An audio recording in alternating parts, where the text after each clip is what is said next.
우리 자장님께서는 지금 앉아 계시고 발표자 분들 Mr. 지불, Professor Hong, and Mr. Han.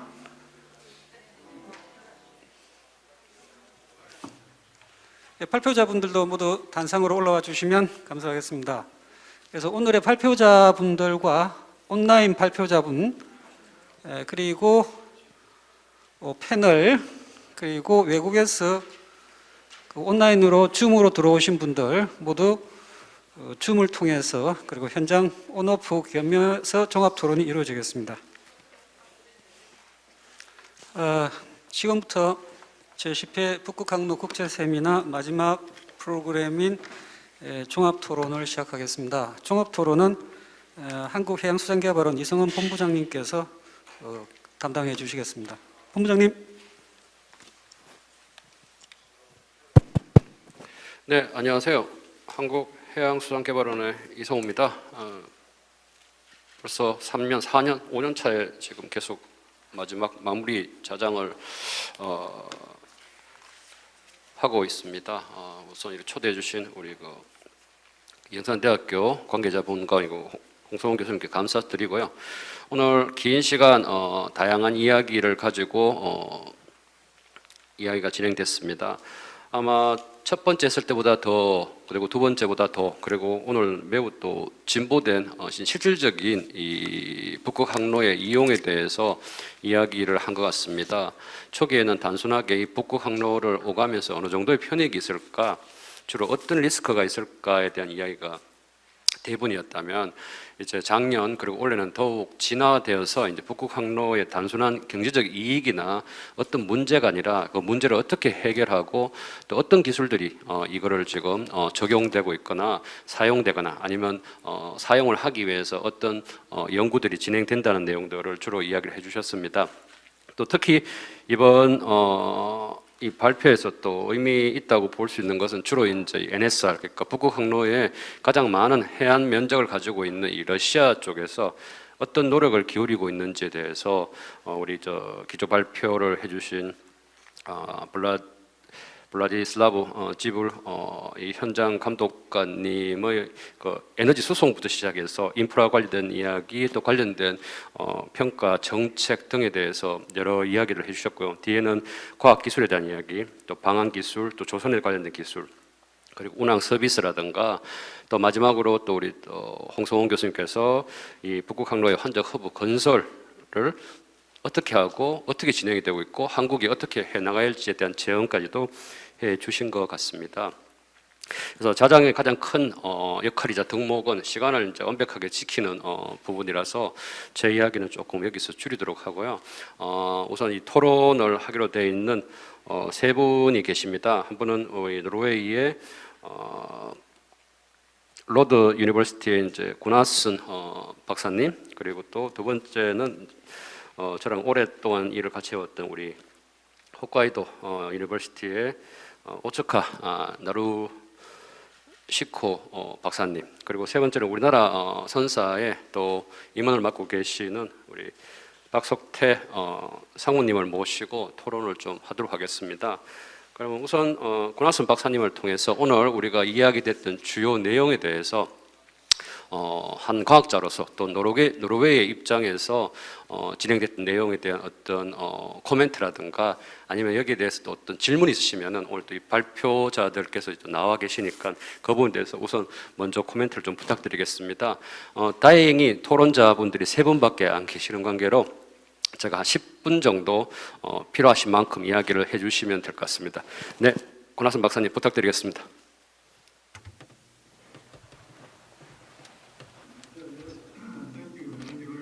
감사합니다. 오늘 이렇게 참석할 수 있도록 초대해 주신 여러분께 진심으로 감사의 말씀을 드립니다. 항상 참석할 때마다 정말 기쁘고 매년 이렇게 많은 분들과 교류할 수 있는 기회가 주어져서 너무나 큰 영광입니다.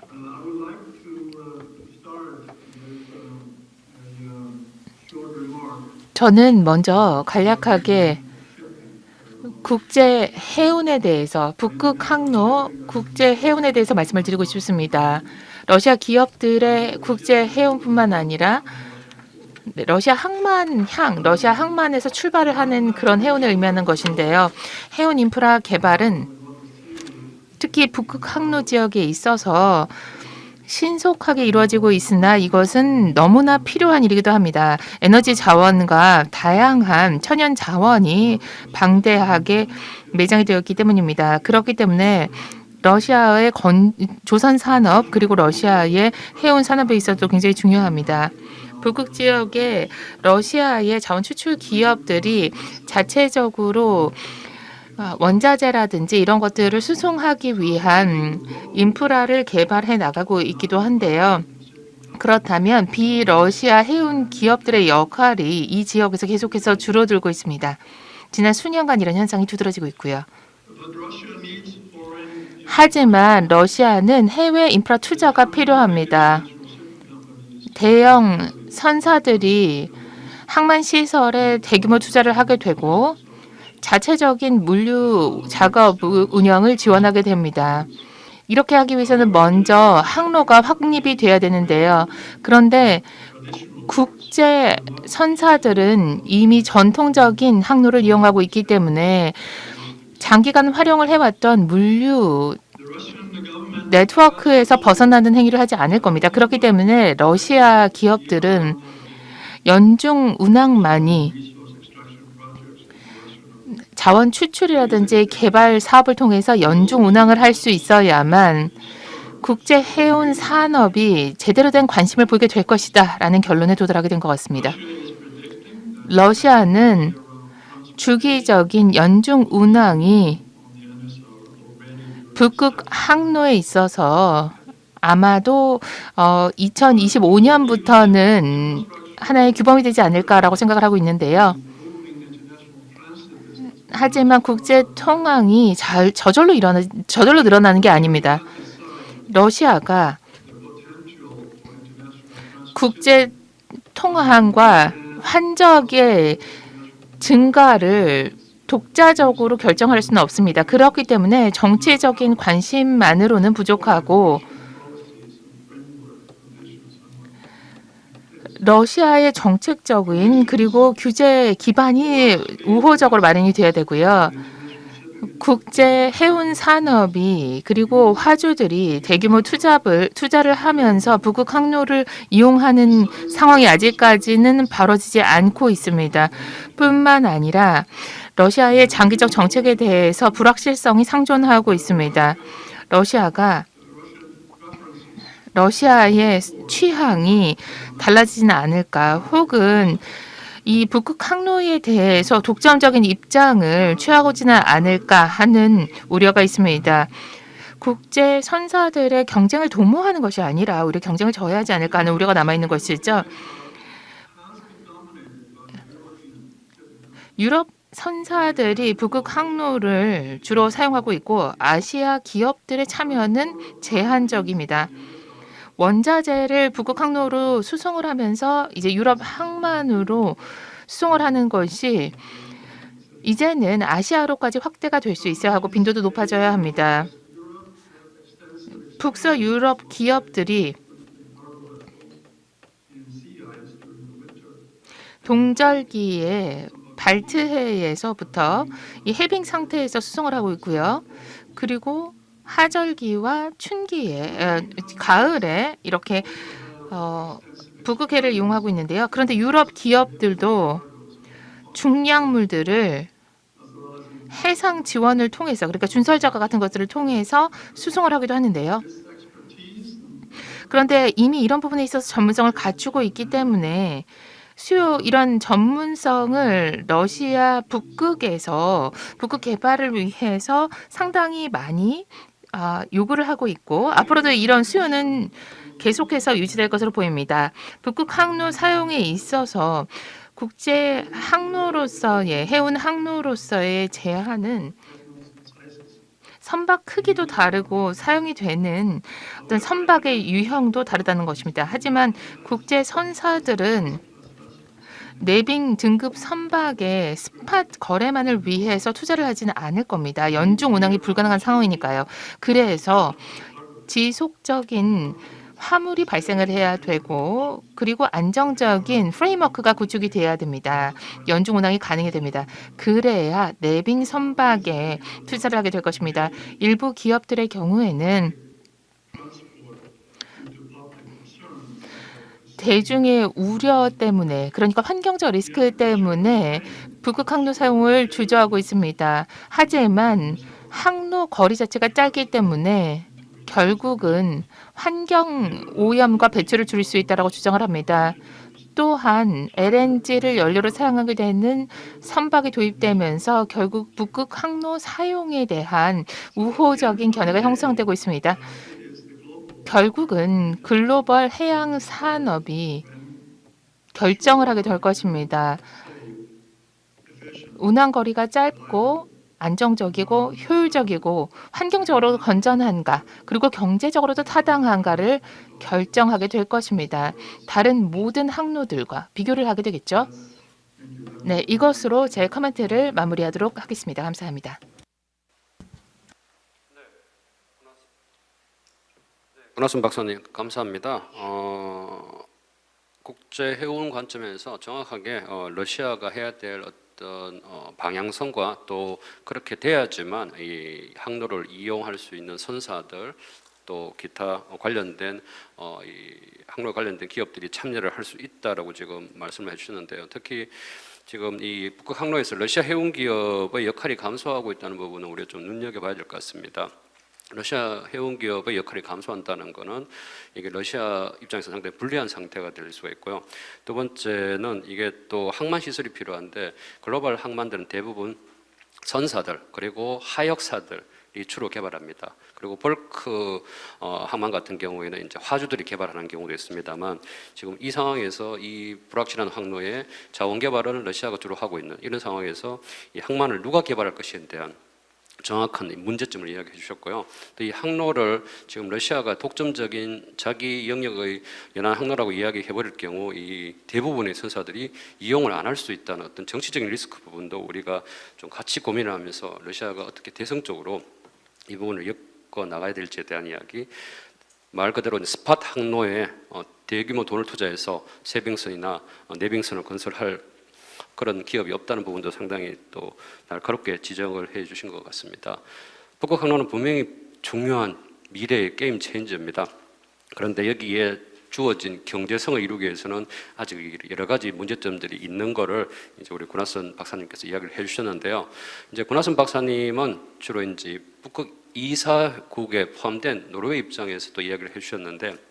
그러면 이제 가장 이 북극 항로를 관심을 가지고 이용을 하고자 하는 한중일 3국 중에서 우리 또 일본에 있는 오츠카 박사님께서는 또 오늘 발표된 내용과 함께 또 일본 그리고 또 이용자 국가에서 또 어떠한 시각을 가지고 이 북극 항로의 어떤 진전에 대해서 바라보고 계시는지 코멘트를 좀 해주시면 감사하겠습니다.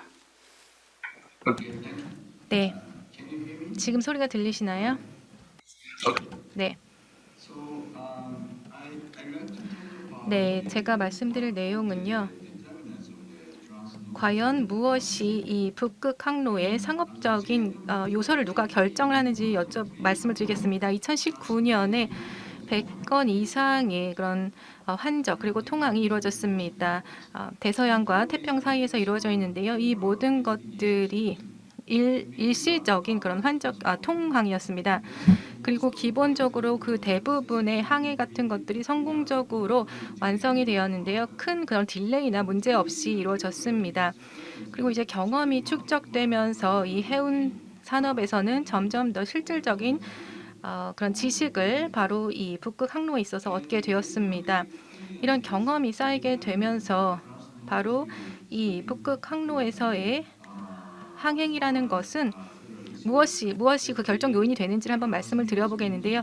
일단 먼저 이 해안에서의 그런 해빙이 줄어드는 것이 이제 영향을 줄 수가 있습니다. 그리고 이 시간을 우리가 지켜야 하는 그런 화물의 일정에 따라서도 달라질 수가 있습니다. 하지만 바로 이 북극 항로에서는 동절기에는 이런 해빙 등급선이 바로 이 이동하기가 어렵게 되면서 이것이 화물 비용을 높일 수가 있습니다. 따라서 일반 화물 같은 경우에는 이것이 장기적으로는 어떤 모델이 될 수가 있습니다. 그리고 여러 가지 비용 같은 것도 이 북흥 항로에서 중요한 역할을 하고 있는데요. 만약에 이 피가 올라가게 되면 그리고 이것이 전반적인 운송 비용을 높이게 되면서 수에즈 운하와 비교해서 그 경쟁력을 약화시킬 수가 있습니다. 그리고 새로운 이 쇄빙선 같은 경우도 지금 이것이 문제가 되고 있는데요. 특히 원자력 쇄빙선 같은 경우에 이것이 실질적으로 잘 운영이 되느냐 하는 문제가 있습니다. 그런데 해운 활동이 아이스가 있는 시즌으로 이것이 확대가 된다라면 이 북극 항로에서는 바로 이 쇄빙선을 확보하는 것이 중요한 이슈가 될 수가 있습니다. 그리고 또 기상 환경 같은 경우에도 러시아에서 정보를 제공하는 부분, 또 오늘 또 이 정보 그리고 기상 환경에 대한 여러 가지 시스템에 대한 발표도 주셨는데요. 그렇기 때문에 이 씨 아이스에 대한 모니터링도 중요할 것입니다. 하지만 여러 가지 지금 이슈가 또 나오고 있습니다. 이런 이슈 중에는요, 가장 중요한 것은 바로 북극 항로에 있어서 이 내빙선에 대한 부분인데요. 또 그 안정성과 그 정확성, 한 시간을 지키는 것, 적시성, 그리고 시장성과 관련된 부분입니다. 이런 여러 가지 이슈와 또한 상황을 봤을 때 우리가 올해 또 여러 가지 어려움을 겪었는데요. 그렇기 때문에 이 내빙선 같은 경우는 민간 부문에서 운영이 어려운 상황이 있었습니다. 러시안 정부와 또한 여러 가지 정책 그리고 이 내빙선 같은 경우에 또 전기선의 컨테이너 선박에 운항에 어려움을 줄 수가 있습니다. 그렇기 때문에 북극 항로 운항에 있어서는 그 부분이 중요하다고 생각하고요. 기술적인 측면에서 봤을 때도 이 아이스 내비게이션 서비스를 러시아 정부에서 제공을 하고 있는데요. 오늘 발표된 내용이 굉장히 중요하고 또 흥미로운 내용이라고 할 수가 있습니다. 그 동시에 상업적인 관점에서 봤을 때는요. 유럽과 또한 동아시아의 그 화물 물동량이라는 것이 중요한 부분입니다. 상업 그 해운사에서 운영하는 데 있어서는 그것이 중요한 부분이라 하겠습니다.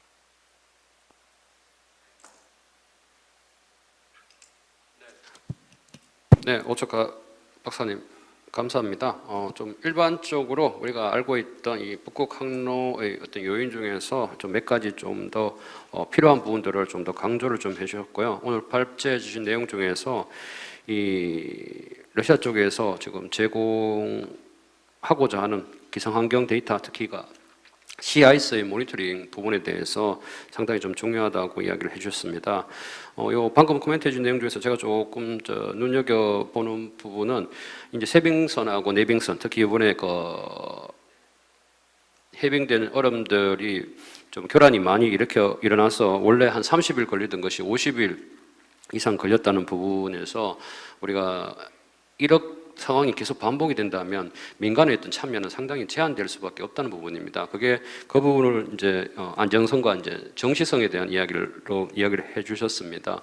그래서 아마도 제 생각에는 초기에 다수의 정부의 지원을 받은 반공공적인 어떤 형태의 운항들이 좀 많이 진행이 되면서 이러한 문제들을 어떻게 해결돼야 될지에 대한 부분을 한 가지 축으로 해야 되고요. 두 번째는 이 상황에서 이 러시아가 지금 제공하고 있는 이 씨아이스 내비게이션 시스템 같은 것들이 많이 업그레이드가 되어서 그런 부분을 극복을 해 나가야지만 아마 이 문제들을 좀 더 해결하지 않을까라는 생각을 합니다. 기후 변화로 인해 가지고 북극이 녹아내리는 건 중요한 포인트입니다만 우리가 지금 기후 변화 때문에 기상 변화를 많이 겪는 것처럼 북극은 더욱더 유동치는 것 같습니다. 얼음은 줄었는데 예상을 할 수 없는 상황들이 자꾸 발생한다는 거죠. 그거는 해상을 운행하는 선박들한테 상당한 위험 요인이 되기 때문에 더욱더 이 부분에 대해서 우리가 어떻게 해결할지에 대한 부분이 중요한 포인트인데 아마 이 부분을 조금 더 깊이 좀 짚어주시고 가야 되는 이야기라고 이야기를 해주신 것 같습니다. 자, 그러면 세 번째 토론자 분을 모시겠습니다. 지금 사실은 중국과 일본에 비해서 특히 한국은 좀 상대적으로 경제성에 대해서 좀 많이 민감한 국가입니다. 그러다 보니까 우리 해운 기업들이 북극 항로에 대해서 지금 아직 관심을 크게 못 가지고 있고요. 앞에서 우리 또 홍소원 교수님께서도 이런 설문조사를 통해서 우리 기업들이 어떤 관심을 갖고 있는지, 어떤 전제 조건이 진행이 되어야지만 이 북극 항로에 대해서 관심을 갖고 참여를 하겠느냐에 대한 설문을 하셨습니다만, 실질적으로 우리 이 해운 선사에 근무하고 계시는 임원께서 어떤 생각을 하고 계시는지를 우리가 좀 들어보고요. 그다음에 또 한 가지는 앞에 발제하시던 분들이 이야기 줬던 여러 가지 어떤 항행 과정에서 필요한 기술이라든가 여러 가지 어떤 인프라 부분에서 또 발제를 해주셨는데, 그 부분에서 혹시 또 의견이 있으시면 같이 코멘트를 해주시면 감사하겠습니다. 예, 상원님 부탁드리겠습니다.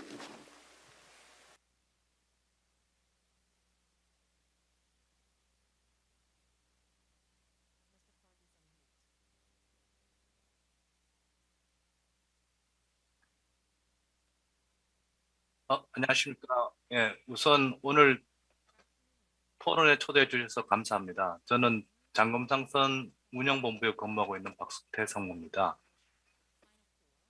저는 오늘 향후 사용자 쪽에 될 선사로서 북극 항로에 대한 장검상선의 견해를 말씀드리겠습니다. 작년도에 간단하게 당사에 대해서 소개해 드린 것처럼 장검상선은 컨테이너 전기선 사업을 주력으로 하고 있습니다. 현재 74척의 컨테이너 선박을 운항하고 있으며 약 40만 TU의 컨테이너 박스를 보유하고 있습니다. 순봉량 기준으로는 11만 TU로 12월 초 현재 세계 19위 컨테이너 선사로 성장하였습니다. 화물 선적 물량은 매년 꾸준한 성장세를 거듭하고 있으며 2013년에는 100만 TU, 2020년에는 320만 TU를 운송하였고, 금년도에는 세계적인 물류 대란에도 불구하고 작년보다 약 15% 증가한 350만 TU를 선적하고 있습니다.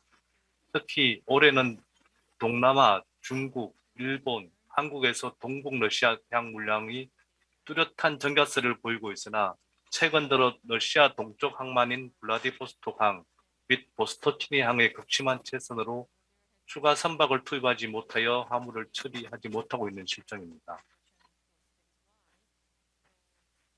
아울러 당사는 북극 항로 관련해서 2년 전 이미 로스아톰과 한국의 코메리와 상호 이익을 원칙으로 북극 항로 개발에 관한 MOU를 체결하였으나, 코로나 및 유럽이나 동국권 마케팅 경험이 부족한 중소 인트라 선사의 한계상 실질적인 진전이 없는 게 현실입니다. 하지만 앞선 발표 내용 중에 로스아톰사가 추진 중인 동쪽의 환적 거점 항만이 기존의 캄차스키 지역에서 블라디보스톡으로 변경을 검토 중인 것은 당사와 같이 부산항과 블라디보스톡 피더 서비스를 하는 선사에게는 향후 동쪽 허브 피더망 구축을 할 수 있는 좋은 기회라고 생각이 됩니다. 하지만 대규모 자본이 필요한 항만 개발에 투자 여력이 많지 않은 중소선사가 단독으로 참여하기는 쉽지 않습니다. 따라서 북극 항로의 또 하나의 환적 거점이 될 수 있는 부산항과 피더망을 갖춘 국적 인트라 선사, 그리고 유럽 쪽 마케팅과 친환경 선박 확보를 책임질 수 있는 원양 선사가 포함된 얼라이언스가 공동으로 참여할 수 있다면 좀 더 구체적인 참여 방안이 도출될 것으로 보입니다. 오늘과 같은 북극 항로 국제 세미나를 통해서 지속적인 연구와 상호 정보 교류를 통해 향후 선사들의 참여기를 높이는 게 중요하다고 생각하고, 특히 앞서 홍 교수님이 발표한 24시간 운영 가능한 터미널과 365일 항행 가능한 인프라가 구축되는 시점을 최대한 빨리 구축함으로써 기존 선사들이 가지고 있는 루트를 변경할 수 있는 가능성이 빨리 도래할 것으로 저는 개인적으로 생각하고 있습니다. 이상 오늘 저희 발표를 마치겠습니다.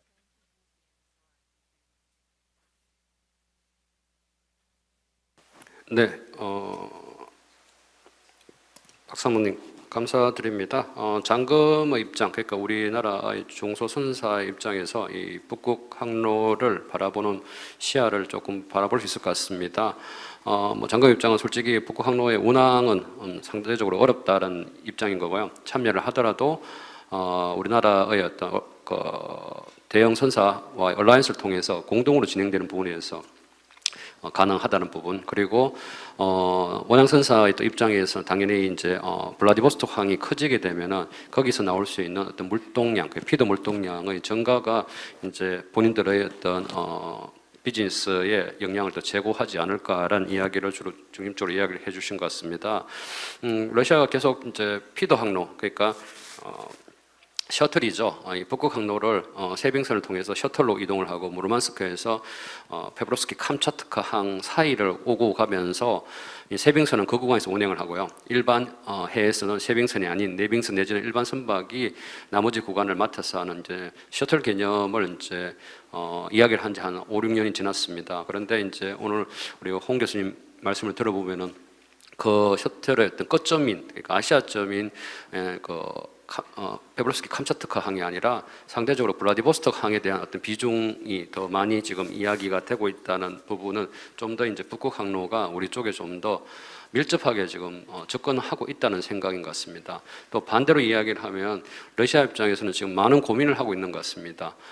페브로스키 캄차트카 항이 경제적으로 유리할지, 블라디보스토크 항이 상대적으로 유리할지에 대한 부분도 지금 내부적으로 많은 고민을 하고 있는 것 같습니다. 제가 개인적으로는 제가 이제 국제 물류를 하는 이제 전문가 입장에서 보면은 그냥 모든 조건이 동일하다면 블라디보스토크 항이 상대적으로 유리하다고 생각이 듭니다. 그런데 블라디보스토크 항을 제가 오랫동안 스터디를 하고 개발 사업에도 참여해 봤습니다만 블라디보스토크 항이 가는 한계점이 또 너무 많은 상황이라서 저거를 또 어떤 차원에서 또 러시아가 돌파를 할지에 대한 부분도 저도 지금 그 뒤에 또 어떤 진전이 있을지 좀 궁금한 상황입니다. 지금 아마도 블라디보스토크 항 현재 있는 항만은 도저히 저런 선박들이 들어갈 수가 없을 것 같고요. 분명히 밖으로 빠져나와서 새로운 신항이 만들어져서 저 개념을 받아야 될 것 같은데 그것도 이제 어떻게 진행이 될지 대해서는 좀 더 러시아의 고민과 또 아마 러시아 입장에서는 또 우리나라와의 어떤 협력이라든가 여러 가지 제한이 또 있을 수도 있다는 생각이 듭니다. 그래서 그 부분에 대해서는 좀 이따 더 이야기를 하기로 하고요. 깔끔하게가 아니라 너무 짧게 또 우리 토론을 해주셔가지고 사실 제가 시간을 맞추는 게 아니라 시간이 지금 너무 많이 남는 상태입니다. 그래서 지금 우리 구나선 박사님 그리고 또 우리 오츠카 박사님 그리고 또 박스태 상무님께서 이야기해 주셨던 내용 중에서 우리 발제자들하고의 연계성 부분을 제가 좀 찾아서 한두 개 정도 이 저자 자격으로 제가 질의를 좀 드리고자 합니다. 그래서 첫 번째 우리 구나선 박사님이 이야기해 주셨던 이 러시아 해운 기업의 북극 항로에서 역할이 자꾸 줄고 있다고 하는데 제가 조금 늦게 오다 보니까 우리 지불 선생님께서 발표한 내용을 정확하게 다 못 들었습니다만 이제 러시아의 선사 입장에서 지금 러시아 해운 기업이 북극 항로에서 해야 될 역할이라든가 지금 그게 가지고 있는 어떤 문제점 내지는 우리 해당 기업이 아니면 러시아 정부에서 이 해운 기업을 육성시키기 위해서 고민하고 있는 점에 대해서 좀 간단히 이야기를 해주시면 감사하겠습니다. Hello. So basically answering your question. 네, 제가 최선을 다해서 답변을 드려보도록 하겠습니다. 저희가 선박을 더 발주를 하고 있는데 특별히 이제 북극 항로에 선박을 더 투입하게 돼서 건조를 하고 있는데요. 뿐만 아니라 중량톤도 계속해서 저희가 늘려나갔으면 합니다. 러시아 기업들이 북극 항로를 통해서 더 많은 화물을 수송할 수 있게 되기를 바랐는데요. 항상 리스크는 존재를 합니다.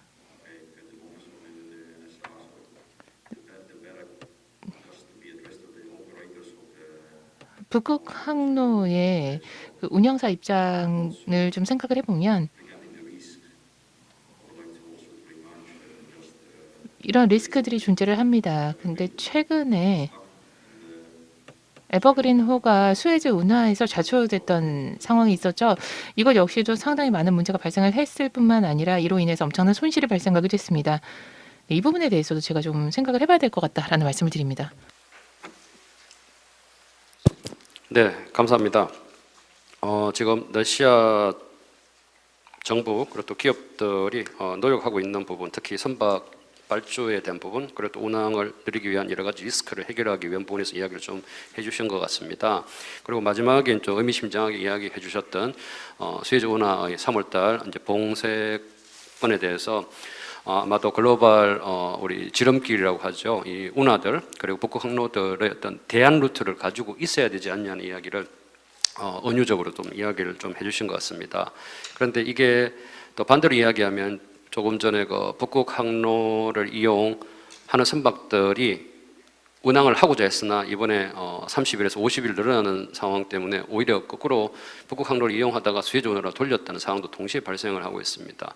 그래서 이 두 가지의 포트폴리오 대안들을 우리가 기업들이 어떻게 선택을 할지에 대한 부분들이 어느 순간 아마 5년 뒤에 10년 뒤에 조금 더 세팅이 되지 않을까라는 생각이 듭니다.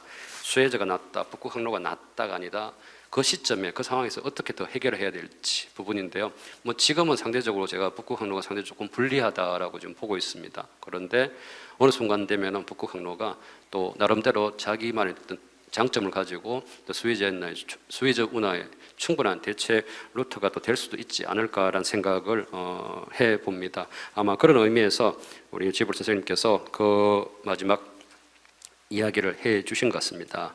자, 그럼 두 번째는 우리 그 한민기 프로님, 한민기 차장님께 아주 인상적인 우리 이 북극 항로를 운송을 하는 우리가 LNG 세빙 선박의 발주를 하고 있는 삼성중공업의 기술에 대한 눈부신 내용들을 제가 들었습니다. 그 중에서 이제 여러 가지 부분, 특히 이제 유틸리제이션이나 이런 부분에서 이야기를 해주셨는데, 제가 조금 제 개인적으로 궁금한 상황은 이제 북극 항로를 운행하는 선박들, 세빙 선박들이 당연히 우리 일반 항로를 운행하는 선박들이 최근의 디지털화처럼 그쪽에도 그 기술과 연계해서 디지털화 쪽에도 많은 고민을 하고 있을 것 같은데요. 삼성중공업이 고민하고 있는 이 북극 항로를 이용하는 선박들의 디지털 수준이라든가 디지털에 대한 고민들, 그러니까 무인 선박 주행이라든가 아니면 그 외에 아주 좀 아직은 그 단계까지 안 갔지만 심플하게 적용할 수 있는 기술들을 고민을 하고 계시는지 아니면 실제 적용을 하고 있는 게 있다면 이야기를 좀 해주시면 감사하겠습니다. 예, 뭐 간단히 말씀을 드리면요, 방금 뭐 언급하셨던 것처럼 무인화라든지 이런 부분을 아직까지 저희가 북극해 항로까지 고민을 하고 있지는 않은 것 같고요. 아직은 시기상조라는 생각이 좀 있습니다. 뭐 제 개인적인 의견이지만.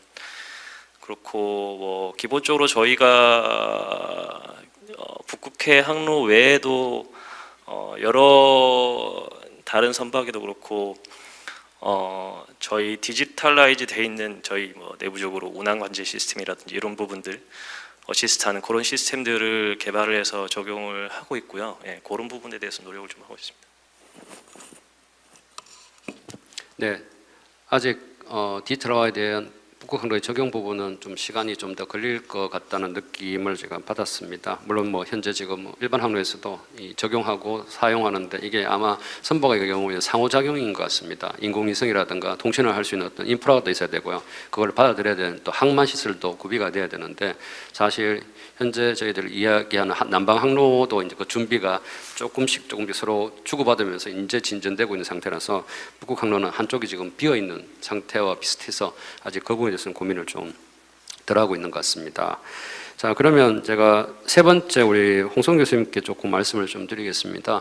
이 설문조사를 하셨고 또 오랜 기간 동안 우리 기업들하고 특히 해운 기업들하고 접촉을 하면서 이 북극 항로를 이용을 하고자 하는데 아까 모두에도 말씀을 잠깐 하신 것 같습니다만 정부에서 어떤 도움을 주는 게 가장 우리 북극 항로 특히 우리 한국 선사들이나 하주나 기업들이 북극 항로를 이용하는데 도움이 될지에 대해서 뭐 한두 가지 어떤 정책이 가장 효과적일 것 같다는 이야기를 조금 한번 해주시면 좋을 것 같습니다.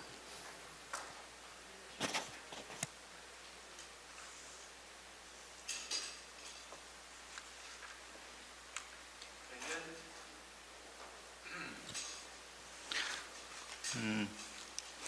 2019년인가요? 2년 전에도 그 북방경제협력회에서도 논의가 한 번 있었고 여러 정부들이 참여를 했었는데 사실 업체들, 선사들은 힘듭니다. 그래서 특히 해운회사들은 또 상황이 안 좋았었기 때문에 북극항로 운항에 대해서 관심을 가질 만한 여력이 없는 것이 사실입니다. 근데 뭐 일부 선사분들께서는 관심이 있으세요. 그래서 사실은 민간 부문에서 이렇게 동력으로 하기에는 부담도 크고 어떤 투자해야 될 비용들이 조사 비용, 초기 비용들이 많이 발생합니다. 그래서 정부가 그 북극 항로 관련해서 어떤 진출 의지가 있다면 또 뭐 사실은 대통령께서 2017년인가 9월에 그때 푸틴 대통령 앞에서 제안하신 내용 아닙니까? 라인브리지 그게 있기 때문에 혹시 정부 차원에서 그 북극항로 진출에 대한 의지가 계속 있다면 어떤 민간 기업들하고 어떤 논의랄까요? 그런 기회를 만들어야 된다고 생각하고 설문조사에서도 나왔습니다. 어떤 업체에서는 정부하고 민간 관심 있는 업체들 전체가 아니고요. 관심 있는 업체들하고 어떤 협업 논의를 한번 해보자. 그래서 뭐 어떤 협의체가 됐건 그런 논의가 있어야 뭐 진행이 되니까 민간 기업 동력으로는 진출하는데 한계가 있다고 생각합니다. 그리고 카고가 없는데 어떻게 내빙 선박을 짓겠습니까? 그래서 내빙 선박도 비용이 또 많이 들어가는 거기 때문에 정부하고 공동으로 하는 방법도 있고 아니면 안 쓸 때는 다른 루트에 투입을 한다거나 좀 낮은 사양으로 S클래스를 만들어서 안 쓸 때는 동남아나 다른 항로에 투입하는 방법도 있을 테고 아니면 예비용으로 어떤 공익을 위해서 어떤 공공적인 용도로 또 사용할 가능성도 있거든요. 그래서 민간 혼자는 사실 힘든 상황이라고 생각합니다. 그래서 정부가 조금 더 관심을 가져야 될 상황이라고 생각을 합니다. 네, 교수님 감사합니다. 정부가 관심을 가져야지만 이 북극 항로가 저도 열릴 거라 생각을 합니다. 그런데 아마 제가 몇 년 전부터 조금 이야기하고 있던 것 중 하나가 이 한러 간의 대형 프로젝트 공동 개발 사업에 대한 부분들을 항상 많이 이야기를 하고 있는데 러시아에서는 이야기를 하고 있는데 우리가 참여를 못 하고 있습니다. 그 중에 하나가 이 북극 지역 내지는 시베리아 지역의 자원 개발을 공동으로 하고 우리가 만약에 참여를 할 수 있다면 그 자원이 결국은 교수님 말씀하시는 카고가 될 수 있을 것 같고요. 그 카고가 나온다면 누가 선박을 발주하겠습니까? 지금 다행히 아틱 1, 아틱 2에는 원체 압도적인 기술을 우리 조선사들이 가지고 있기 때문에 발주를 하고 있습니다만 추후에 이게 계속 진행이 될까라는 의구심을 갖고 있는데 만약에 그 화주 기업이 우리가 된다면 당연히 선박 우리가 발주를 할 수 있겠죠. 그러면 그 다음은 그 선박을 붙이는 인프라는 또 한국과 러시아 같이 공동으로 진행을 할 수 있을 것 같고요. 그 다음에 마지막은 우리 해운 기업들이 바라는 이 카고를 우리가 실어 나갈 수 있겠죠. 아마 지금 1차 아틱 1차에 선박 발주됐던 선박 이 아마 그 당시 대우중공업이 한 걸로 알고 있습니다. 그거 선박이랑 아마 이번에 발주할 삼성중공업이 발주한 선박은 아마 우리 해운 기업이 운행하는 게 아니라 아마 일본이나 중국계 해운선사가 운행을 할 거라고 저는 생각을 하고 있거든요. 그렇게 하고 있고요.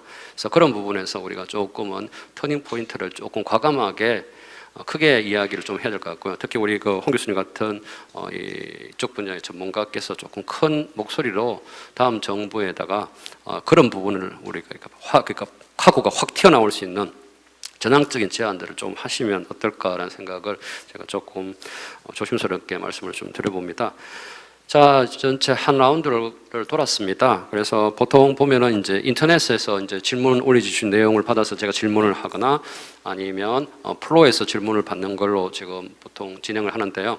인터넷 질문은 지금 제가 받은 게 없어서 혹시 여기 플로에서 유럽에요? 예.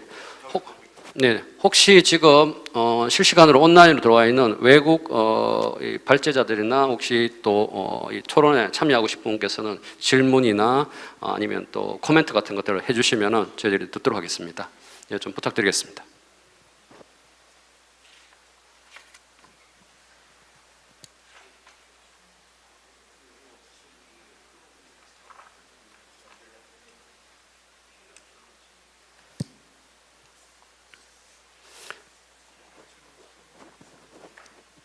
혹시 코멘트 하실 분 있으시면 해주십시오. 온라인상에 계시는 우리 외국 학자들께서. 예, 노르웨이에서 발표 좀. 예. Thank you very much for giving me. 네, 감사합니다. 발언의 기회를 주셔서 다시 한번 감사의 말씀을 드립니다. 저는 알렉산더 부야노프고요.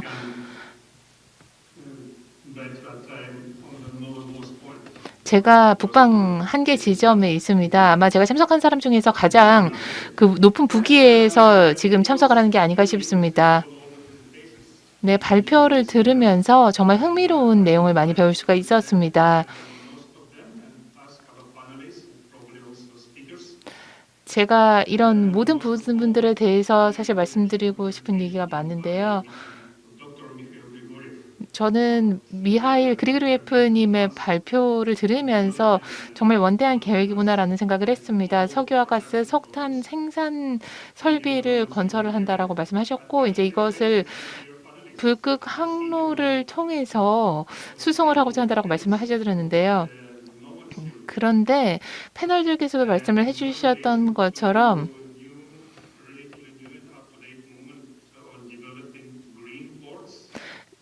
친환경 항만과 친환경 선박 건조와 관련해서도 우리가 좀 생각을 해봐야 될 것 같습니다. 이런 환경 친화적인 변화가 화물을 받는 그 북극 항로를 통해서 화물을 받고 북극 항로를 통해서 화물을 보내는 항만들에 영향을 미치게 될 것인가? 그리고 북극항을 통항하는 데 사용을 한 항로를 통항하는 데 사용하는 이런 것들이 또 그 북극 항로 내의 항만에는 어떤 영향을 미칠 것인가? 그리고 관련 비용은 어떻게 발생이 될 것으로 예상이 되는가? 이런 부분에 대해서 답변을 좀 해주셨으면 좋겠습니다. 우리가 북극 발전을 도모하면서 이런 친환경적인 움직임에 따라 어떤 어려움이 있을지, 그리고 비용 수반에 대해서도 말씀해 주시면 좋겠습니다. 저한테 질문을 해주신 걸로 이해를 하면 될까요?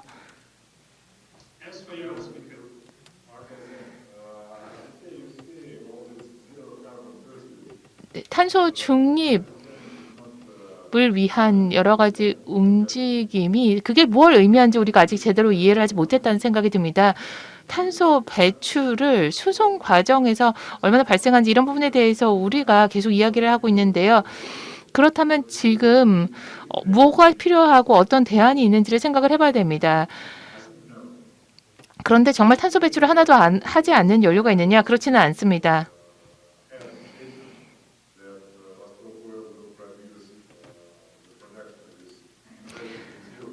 사실 저희가 이런 부분에 대해서 일전에도 논의를 한 적이 있습니다만 탄소를 전혀 배출하지 않는 연료는 없고요. 아직은 기술적으로 타당하지도 않고 기술적으로 산정을 해봐도 불가능합니다. 사실 그 질문과 관련해서도 저는 답변이 없다라는 말씀을 드려야 될 것 같습니다. 아직까지도 기술적으로 어느 정도까지 우리가 도달을 했는지, 그리고 기술을 통해서 무엇을 달성할 수 있을 것인지에 대해서 정확하게 파악되지 않은 것 같습니다. 기술적으로 무엇을 할 것인가에 대해서도 아직 정확히 규명이 되지 않고요. 그렇다면 북극 선단과 관련해서 우리가 어떠한 조치를 취해야 될 것인가, 여기에 대해서 이야기를 해보자면 수프콘 플로트가 LNG 수송선 사용뿐만 아니라 LNG를 연료로 사용하는 선박을 사용하고 있습니다. 이미 3건의 시범 운항을 LNG를 연료로 사용해서 유조선을 구동하는 그런 시범 운항을 한 적이 있습니다. 그리고 연안 무역 선박들을 본다 하더라도 중유를 사용하는 선박들이 굉장히 많은데 이건들도 친환경 연료로 바꿔 나가야 될 텐데요. 그렇다면 이를 통해서 얼마나 많은 비용이 초래될 것인가 아직 모르겠습니다. 왜냐하면 균형을 달성을 해야 되거든요. 선주들이 선박을 업그레이드하고 친환경 선박으로 바꿔 나가는 과정에 있어서 균형을 모색을 해야 되고, 어떻게 보면 이념적인 부분도 좀 개입이 된 것 같고요. 사실 탄소 중립이 원자력선 100%로 구동을 하게 된다면 아예 탄소 배출은 없겠죠. 그렇기 때문에 다양한 항만에서 원자력 선박을 사용하는 것도 좀 생각을 해볼 수 있을 것 같은데, 이게 무슨 의미인지를 먼저 생각을 해야 될 것 같아요. 그렇기 때문에 이 질문에 정확한 답은 지시를 못하는 것이 답이 아닐까 싶습니다. 네, 국제회의에 와서 이제 환경 분야 전문가들하고 경제적인 전문가들이 논쟁하는 그런 부분에서 나오는 접점을 못 찾는 경우와 비슷한 상황이 좀 또 계속 생기는 것 같습니다. 저도 이 환경을 중시하지만 또 그 환경에 대한 어떤 또 이 대안을 이쪽으로 와서 또 제시를 하라면 그것조차 또 답하기도 어려운 게 또 사실인 것 같습니다. 네, 요 논쟁은 아마 며칠 밤을 새도 아마 답이 안 나올 거라 생각이 들었어요. 이 정도로 좀 정리하도록 하고, 혹시 또 다시 이 온라인상에 계시는 분 중에서 이 발제자 중에서 또 토론하신 분 중에서 본인의 의견이나 코멘트가 있으시면은 또 말씀을 좀 해주십시오.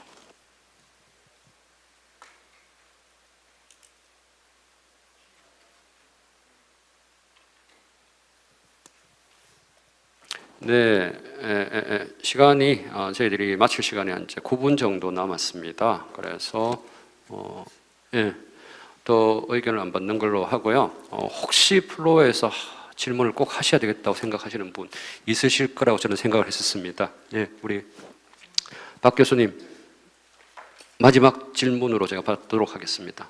짧게 좀 부탁드리겠습니다.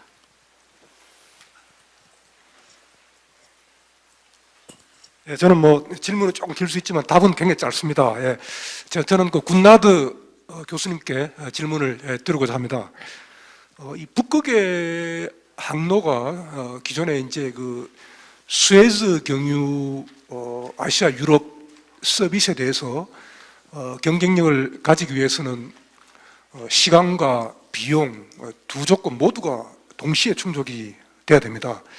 자, 그래서 이게 이제 이 북극의 항로의 어떤 그 상업적인 정당성을 확보하기 위해서는 이 쇄빙선 도움이 없이 연중 1년 연중이 되겠죠. 연중 통항이 가능을 해야 된다고 생각하고 있고요. 지금 이제 이건 아까 우리 그 미스터 그 벨킨스가 그 준비하신 그 내용과도 조금 제 생각과 좀 다른 부분이 있었는데, 우리 군나드 교수님께서는 이 완전한 이 북극 항로의 어떤 그 경쟁을 위해서 실제로 상업적으로 완전히 언제부터 통합이 가능한지, 뭐 노르웨이 정부라든지 또는 교수님 개인의 생각을 정확하게 몇 년부터는 가능할 것이다, 여기에 대한 답변을 좀 듣고 싶습니다.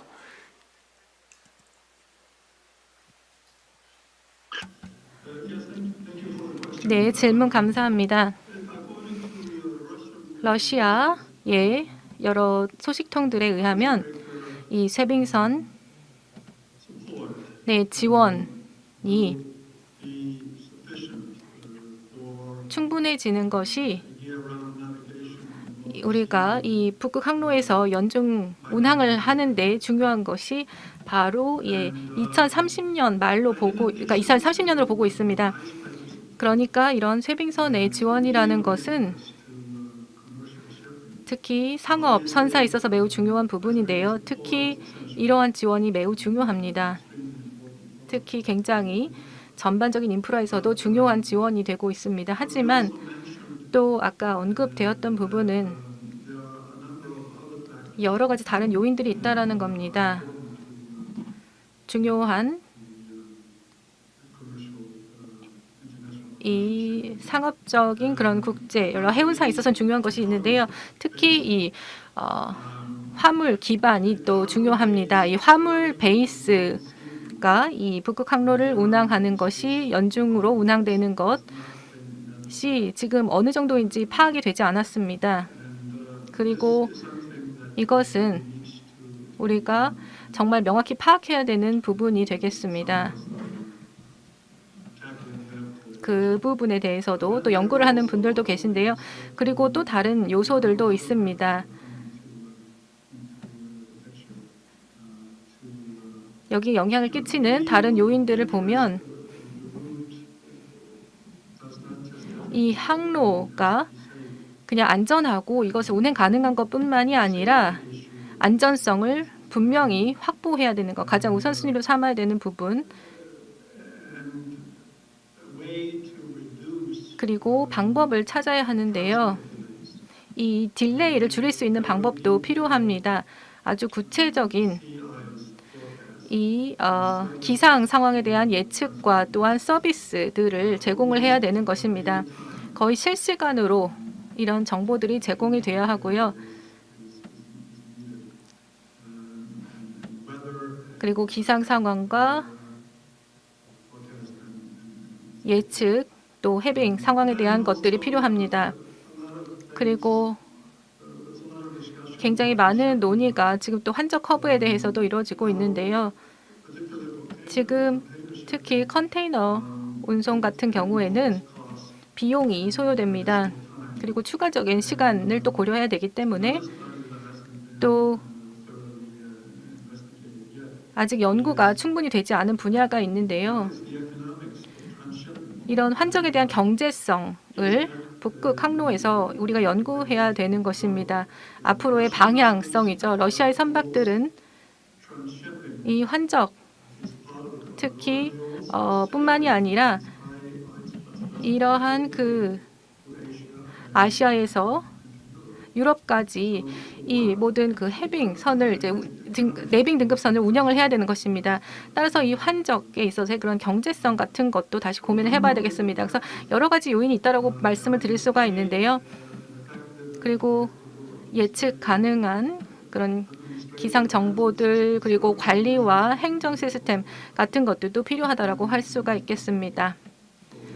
네, 그래서 아직도 많은 이슈들이 해결돼야 된다라고 말씀드리겠습니다. 네, 권학선 교수님 감사합니다. 예, 답변이 짧지 않을 거라고 제가 예측을 했습니다.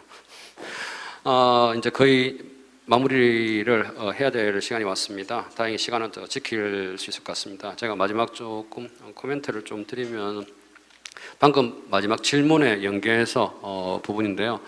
이제 과거에는 북극 항로에 대해서 우리가 경제성에 대한 이야기를 많이 했습니다만 이제 경제성보다는 저는 안정성, 그러니까 정체성이 더 중요한 포인트가 된 것 같습니다.